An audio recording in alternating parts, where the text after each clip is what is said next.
Some of you are just tired, not lazy, not ungrateful, just exhausted.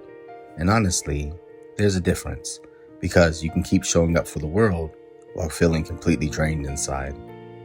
I think a lot of people are carrying more than they admit.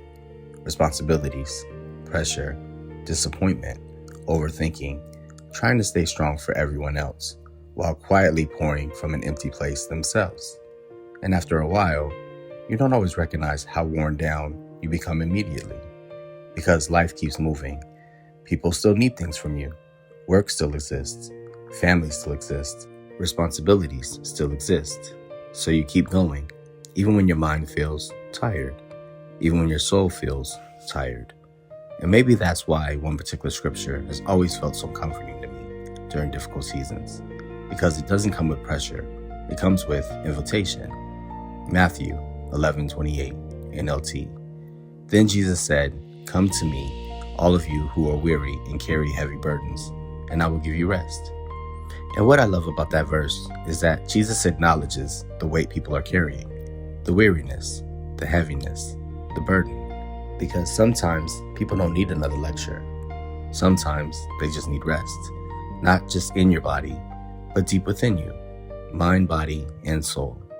And maybe that's what makes God's presence so powerful during hard seasons. The fact that He doesn't always ask you to pretend you're strong. Sometimes He simply invites you to come closer and rest. I think that's something I've understood differently over time, because there were seasons where I kept trying to carry everything myself, trying to solve everything, fix everything, figure everything out immediately. And eventually, that kind of pressure wears on your spirit. But somewhere along the way, I started learning that peace, rest, and trust are all connected, that not every battle is meant to be carried alone, and that sometimes faith looks like finally admitting, I'm tired. And maybe some of you watching this today needed that reminder too, that being exhausted doesn't mean you're failing. It might simply mean you've been carrying too much for too long. And sometimes the first step toward healing is finally allowing yourself to rest. If this spoke to you, you can find more reflections at jamesnorajr.com. Faith forward, turning the word into everyday life.